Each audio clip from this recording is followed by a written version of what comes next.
जहां भी अगर मगर बोलते हैं वो शर्त होता है, और शर्त के लिए टोटल 25 तरह के वर्ड होते हैं। बिफोर का प्रयोग 2 ही टेंस में होता है, सिर्फ सिंस और फॉर का प्रयोग 4 ही टेंस में होता है, जहां जहां परफेक्ट लगा होगा। Present perfect, present perfect continuous, past perfect and past perfect. देखो, जब भी आपको कॉमन एरर्स मिलता है, आप सारे बच्चे मान लो पहले दिन आ जाए हो और आपको ऐसा टेस्ट मिल गया, क्या करें, कैसे बनाएंगे, मामला क्या होगा।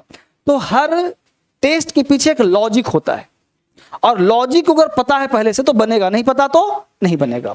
अब लॉजिक क्या कहता है, इफ एक ऐसा वर्ड है जो अगर मगर सगर होता है कि नहीं होता है, और जहां भी अगर मगर बोलते हैं वो शर्त होता है। क्या होता है जी? और शर्त के लिए टोटल 25 तरह के वर्ड होते हैं जो शर्त दिखाता है, जिसमें पहला वर्ड इफ है। 25 पढ़ाऊंगा टेंस में, लेकिन पहला वर्ड क्या है? इफ। अब इफ जहां भी लगेगा शर्त होता है, और शर्त का मतलब होता है डबल क्लॉज, और शर्त का मतलब डबल क्लॉज। तो पहला क्लॉज कहता है कि यदि इफ का प्रयोग, यदि शर्त वाला प्रयोग प्रेजेंट टेंस में हो तो आने वाले क्लॉज सिंपल फ्यूचर में होगा। यदि इफ वाला क्लॉज सिंपल पास्ट में होगा तो आने वाले क्लॉज में वुड प्लस V1 होगा, और यदि पहला क्लॉज इफ लगा हुआ पास्ट परफेक्ट में होगा तो आने वाले क्लॉज में वुड है प्लस V3 होगा, और जहां भी शर्त होगा वहां मॉडल्स होगा ही होगा। अब देखो यहां मॉडल्स है कि नहीं है। कॉन्सेप्ट कहता है कि पहला क्लॉज यदि प्रेजेंट हो तो आने वाला क्लॉज फ्यूचर, आने वाला क्लॉज फ्यूचर, विल या शैल। अब अगर हम एक बात करें, इस वुड को काट के विल कर दें तो मामला सही हो जाएगा, मामला सही हो जाएगा। लेकिन हम आगे पढ़ते हैं, to the best of my knowledge, to the best of my, ये सेंटेंस कहता है अगर मैं विल लगाया तो ये सेंटेंस हो गया फ्यूचर का। क्या कहता है, यदि मनीष यहां आएगा तो मैं उसकी हेल्प करूंगा, तो बात किसकी है?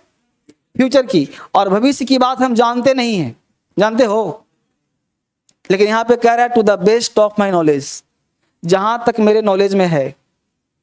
तो नॉलेज में आपके पास पास्ट की बात होती है, प्रेजेंट की फ्यूचर की? पास्ट की। तुम कल क्या खाए थे पता है, शाम को क्या खाओगे पता है, सुबह क्या खाए थे पता है, लेकिन आगे क्या खाओगे पता? कल तुम क्या कहां गए थे सब तुमको नॉलेज में होगा, कल तुम कहां जाओगे पता, यानी हर अगले सेकंड का पता नहीं है, अगले घंटे का पता नहीं है, अगले दिन का पता नहीं है, चाहे आप कितना भी जागरूक क्यों ना रहो। बात सही है कि नहीं? तो नॉलेज में है, इसका मतलब बात ए पास्ट की पूछना चाह रहा है। तो पास्ट में तो यहाँ पे वुड बिल्कुल सही है, पास्ट के लिए यहाँ पे वुड बिल्कुल सही रहेगा। एक कम्स को करना पड़ेगा केम, ठीक है। तो इसको बनाने का 2 तरीका था। SSC Tier 1 का क्वेश्चन है, क्योंकि मैं जो करवाऊंगा प्रैक्टिस वो पूछे हुए क्वेश्चन होंगे एग्जाम के, बस मेरी बात को। तो 2017-18 क्वेश्चन होगा, ये आपका पूछा हुआ क्वेश्चन है एग्जाम का, SSC Tier 1 का। तो इफ मनीष कम शेयर क्या केम करना पड़ेगा, और आगे वुड का प्रयोग बिल्कुल सही किया गया है सी के आधार पर। वरना 90% बच्चे आंसर यहाँ वुड को विल कर देते, जो कि आंसर गलत होता, क्योंकि आदमी चेक नहीं कर रहा है, कंप्यूटर चेक कर रहा है। क्लियर हो गया?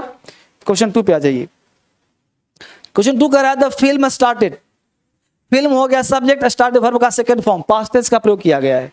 आप हमेशा जब भी पढ़िए तो गलती तब पकड़िए जब गलती दिखे, सब्जेक्ट प्लस वर्ब पकड़िए, गलती ना मिले आगे बढ़िए। फिल्म स्टार्ट सिंपल पास्ट, कहां गलती हो गया? बिफोर। अब देखिए गौर से समझिएगा, जब भी आपको बिफोर नामक शब्द दिख जाए समझिए खतरा है। जब बोलूंगा, देखो सुनने से क्या होता है ना, आपको एक रास्ता दिखेगा। बिफोर जहां भी दिख जाए दुनिया, कोई सेंटेंस हो आज के बाद, चाहे राइटिंग हो चाहे स्पीकिंग हो, बिफोर हमेशा आपको अलर्ट करता है। बिफोर का प्रयोग 2 ही टेंस में होता है, या तो सिंपल प्रेजेंट या तो सिंपल पास्ट। बिफोर का प्रयोग 2 ही टेंस में होता है, या तो सिंपल प्रेजेंट या तो सिंपल। अब चेक करते बिफोर कहां किया गया, वी रीच्ड, बोलो V2 है कि नहीं। और वर्ब क्लास लिया हूं तो वर्ब में क्या कहा था V2 को? पास्ट। क्या कहा था? तो याद करो मेरी बात को, अगर बिफोर का प्रयोग प्रेजेंट में हो, अगर यहां V1 होता V5 होता तो आगे पीछे हमको विल या शैल लगाना पड़ता। क्या लगाना पड़ता? कंडीशन नंबर 2, बिफोर भी कंडीशन है, शर्त है। अगर बिफोर होता प्रेजेंट में तो आगे पीछे क्या होता? विल या और अगर बिफोर है पास्ट में तो आगे लगाना पड़ेगा had plus V3, had plus, तो बोलो बिफोर V2 में है कि नहीं है, तो इसके आगे क्या लगाना पड़ेगा, हैड प्लस, तो ये स्टार्टेड V2 भी और V3 भी है, बस जोड़ना पड़ेगा HAD, the film had started. पकड़ में आ रहा है, रास्ता दिख रहा है, तो क्या करना पड़ेगा, the film had started before we reached.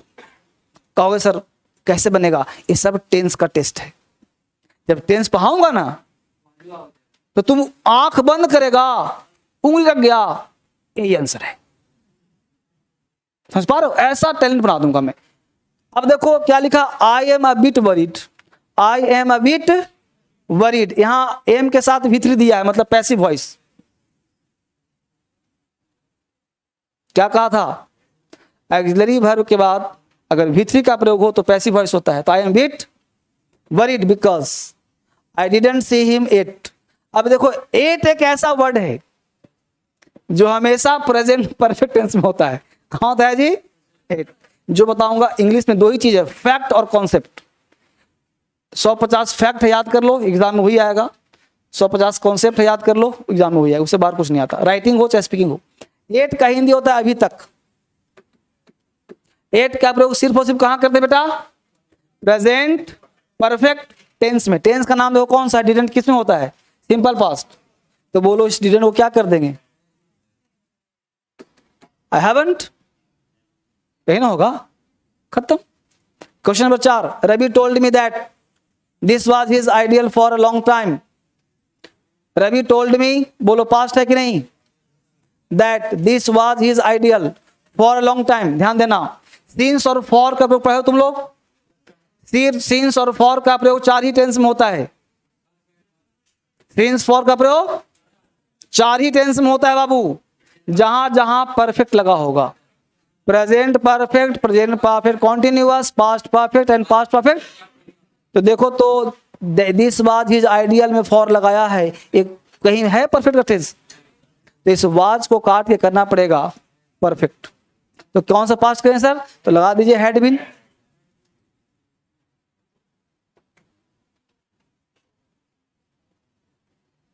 मैं मान के चल रहा हूं कि तुमको एक भी नहीं बन रहा है, और ना बने तो अच्छा है, क्योंकि सब सिखा दूंगा। बनेगा तब खतरा है कि निकालना पड़ेगा कूड़ा कचरा, समझो ना। इसलिए जो बता रहा हूं बस दिमाग में 1% जा रहा है, जाने दो, ऑटोमेटिकली जब टेंस शुरू होगा ना ये सब क्वेश्चन तुमसे कांपेगा। वापिस आ जाओ, देखो I will not go, I will, until भी कंडीशन है, सब कंडीशन है, देख रहे हो, अंटिल भी क्या है, शर्त है, तो I will not go until I finished my work. ये देखो फिनिश्ड कर दिया V2, और V2 के साथ विल नहीं वुड होता है, तो तरीका एक है कि या तो उसको चेंज करो या तो फिनिश को फिनिश कर दो, है ना। तो I will not go until I finish my work, तो ज्यादा अच्छा ही इसको ठीक कर दो। क्या गलती इसने किया ना कि अपनी ले लिया चीज, क्या आपत्ति। तो फ्यूचर के साथ प्रेजेंट दिमाग फिट हुआ कि नहीं हुआ, जहां भी विल होगा वहां क्या होगा, प्रेजेंट होगा। अगर वुड होता तो पास्ट होता, और हैड होता तो V2 होता, ठीक है। चलिए आगे बढ़ते हैं, ट्रांसलेट इनटू इंग्लिश। कुछ ट्रांसलेशन दिया है यहाँ पे जो आप सीखते हो, क्यों नहीं तुम इसे बाहर निकाल देते हो। मुझे उसके प्रति सहानुभूति है, इसलिए मैं ऐसा नहीं करता हूं। मैंने तुम्हारे लिए घड़ी रखी थी, परंतु मैं समझता हूं कि तुमको जरूरत नहीं है। क्या तुम किसी से झगड़ते हो, क्या आप सोचते हो कि मैं ऐसा करता हूं, इसको बनवा दूं या छोड़ दूं। जब टेंस पढ़ो तो बनाना, है ना, जब टेंस पढ़ोगे तो बनाना सब अपने आप बन जाएगा, लिखवाने कोई फायदा नहीं है, टाइम वेस्टिंग है, ठीक है। चलो आगे बढ़ जाओ, यहाँ आ जाइए, fill the blanks. Test number 3 है क्या ये, कि वही है जी, एक ही है, टेस्ट 2 में ही है सब चीज। अच्छा ओके, कोई टेस्ट 2 में और देखिए, यहाँ देखिए फिल इन द ब्लैंक्स दिया हुआ है। I order her about as if, ये ध्यान दीजिए, एज इफ भी एक शर्त है। एज इफ का हिंदी होता है मानो की। एज इफ जहां भी आता है कल्पना आता है, और एज इफ के साथ हमेशा वर लगाते हैं, हमेशा क्या लगाते हैं, आई ऑर्डर हर, मैं उसको इस तरह ऑर्डर करता हूं मानो कि वो मेरी पत्नी है। तुम्हारी पत्नी है नहीं बाबले, कल्पना कर रहे हो, मानो की क्या आ जाएगा, वर आ जाएगा। कल्पना किया है, कल्पना में सब वर लगाते हैं, नहीं बोलते, वो बोलता है यार मानो की शेर हो। एसी तेज है, साउंड तेज है, कोई बात नहीं, कम कर देता हूं। तो वो चलती है मानो की शेर हो, नेता हो, शेरनी हो। वापिस आ जाओ। क्वेश्चन नंबर 2, क्वेश्चन 2 कह रहा है, देखो, I many countries before return from England. Before देखो यहाँ पे पढ़ा था ना, बिफोर के बाद बोलो V2 आया कि नहीं आया, तो इसके पहले क्या आना चाहिए, क्या आना चाहिए, हैड प्लस V3। तो हैड प्लस V3 कहां है, हुआ कि नहीं, आंसर बोलो। अभी बताया, ऊपर काम आ गया, नीचे ना। क्वेश्चन नंबर 3, बस आप देखते जाओ कैसे बनता है। यहां देखिए 3 कह रहा है, I the newspaper when Satish came, when Satish came. यहां पे देखो V2 है कि नहीं है। अब देखिए यहां पे V2 है तो इज होगा, प्रेजेंट होगा, हैज होगा, हैज बीन होगा, बच क्या गया। ऐसा क्यों किया सर आपने, इसलिए किया कि अगर कोई क्लाउज पास्ट का दिख जाए तो आगे पीछे उसका पास्ट ही होगा, अपने ही जाति अपनी फैमिली में रहेगा। अगर यहाँ पे V2 आ गया तो आगे पीछे भी क्या होगा, V2 ही रहेगा। तो इसलिए यहां पे आ गया वाज रीडिंग। बिना पढ़े, बिना हिंदी निकाले, बिना सोचे, बिना समझे आंसर निकाल रहे हैं, कोई दिमाग लगा ही नहीं रहे, बस टेक्निक के आधार पे। वेन सतीश केम पास्ट है तो आगे भी पास्ट ही होगा। ऑप्शन में इज रीडिंग दिया है, प्रेजेंट दिया है, वाज हैज बीन दिया है, प्रेजेंट सब है, पास्ट एक ही दिया हुआ है, वाज रीडिंग, आंसर हो गया वो। अब तुम हिंदी निकालोगे तो सब सही लगेगा, ठीक है ना। नेक्स्ट देखो क्या कर रहा है, मिस्टर सिन्हा हेल्प डस। हेल्प क्या है बोलो, V2 है कि नहीं है, तो मोर देन गया है, उससे ज्यादा। अब मोर देन जब जहां भी आता है किसी से ज्यादा तुलना करते हैं तो उस केस में 2 ऑप्शन सही हो सकते हैं। एक तो आप यहाँ V2 दिया है तो यहाँ भी आप पास्ट का प्रयोग करिए, तो पास्ट प्रयोग करेंगे तो 2 तरीके हैं, एक हेल्प लगा सकते हैं, एक हेड लगा सकते हैं। लेकिन यहाँ पे मोर देन किया है कि इससे ज्यादा, तो इस केस में आप प्रेजेंट का भी प्रयोग कर सकते हैं। क्यों कर सकते हैं, कि जितना अभी वो कर रहा है हेल्प उससे ज्यादा करता है। बस समझ पा रहे हो। तो ये क्वेश्चन मैं जानबूझ के दिया हूं ताकि आपको ये समझाऊं कि जब भी मोर देन का प्रयोग हो तो मोर देन का तुलना हमेशा प्रेजेंट से किया जाता है, कि अभी आप जो कर रहे हो उससे ज्यादा। जैसे I like him more than you, तुम अभी, मैं उसको पसंद करता हूं तुमसे ज्यादा, तुम पहले करते थे, मैं अभी पसंद करना शुरू किया हूं। बात समझ पा रहे हो इस बात को। तो इस केस में इसमें आंसर सी लगा दीजिए जो ज्यादा अप्रोप्रिएट है। वैसे अगर आप हेल्प लगा दोगे तो भी सही होगा, क्लियर। लेकिन राइट आंसर कौन सा होगा, हेल्प्स। वापिस आ जाइए। दे वर्कड हार्ड, लेस्ट, एक वर्ड होता है लेस्ट, लेस्ट का हिंदी होता है कहीं ऐसा ना हो कि, कहीं ऐसा ना। ये लेस्ट जो होता है बच्चे, ये जो लेस्ट होता है अपने साथ हमेशा शुड लेता है, हमेशा शुड लेता है। शुड एक ही में दिया हुआ है, बस ये सही हो गया। लेस्ट एक ऐसा वर्ड हिंदी होता है कहीं ऐसा ना हो कि, अपने साथ आजीवन शुड लेता है। लेस्ट शुड, जल्दी करो कहीं ऐसा ना हो कि शाम हो जाए। Hurry up lest it should be evening, भागो कहीं ऐसा ना हो पुलिस पकड़ ले, है ना। Run away लेस्ट you should catch the thief, you should catch the police, है ना। इस तरह से इसको हम बना सकते हैं, बोल सकते हैं।